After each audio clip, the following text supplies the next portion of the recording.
Einstein പറഞ്ഞത് ഒരു നാട് നശിക്കുന്നത് അവിടെ തിന്മ ചെയ്യുന്ന ധാരാളം ആളുകൾ ഉണ്ടായതുകൊണ്ടല്ല, പകരം തിന്മ കാണുമ്പോൾ പ്രതികരിക്കാത്ത ഒരുപാട് ആളുകൾ ഉണ്ടായതുകൊണ്ടാണ് എന്നാണ്. നമ്മുടെ നാടും വീടും സ്ഥാപനങ്ങളും ഒക്കെ ഇങ്ങനെയാണ്. തെറ്റ് കാണുമ്പോൾ അതിനെതിരെ പ്രതികരിക്കാത്ത ആളുകൾ അധികരിക്കുമ്പോൾ നാട് നശിക്കും, നമ്മുടെ സ്ഥാപനങ്ങൾ നശിക്കും, വീട് നശിക്കും. പലരും തെറ്റ് കാണുമ്പോൾ പ്രതികരിക്കാത്തത് അത് എന്നെ ബാധിക്കുന്ന പ്രശ്നമല്ലല്ലോ, അല്ലെങ്കിൽ എൻ്റെ കുടുംബത്തെ ബാധിക്കുന്ന പ്രശ്നമല്ലല്ലോ എന്ന് കരുതിയിട്ടാണ്. പക്ഷേ നാളെ ഈ പ്രശ്നം എനിക്കും എൻ്റെ കുടുംബത്തിലും സംഭവിക്കാം എന്നാണ് നാം കരുതേണ്ടത്. അങ്ങനെ ചിന്തിച്ചുകൊണ്ട് നാം ധൈര്യമായി പ്രതികരിക്കണം. അതിന് ആത്മവിശ്വാസം വേണം, ധൈര്യം വേണം, കോൺഫിഡൻസ് വളരെ പ്രധാനമാണ്. പ്രസംഗം പഠിക്കുമ്പോൾ ആ ഒരു കോൺഫിഡൻസ് നമുക്ക് കിട്ടും.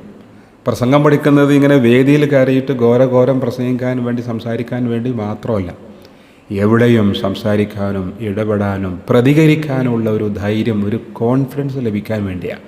അതുകൊണ്ട് എല്ലാവരും പ്രസംഗം പഠിക്കുക. അത് നമുക്ക് ആത്മവിശ്വാസം വർദ്ധിപ്പിക്കും, നമുക്ക് നല്ല ധൈര്യം തരും. എവിടെയും പറയാനും പെരുമാറാനും പ്രതികരിക്കാനും നമുക്ക് സാധിക്കും. അള്ളാഹു തൗഫീഖ് നൽകട്ടെ.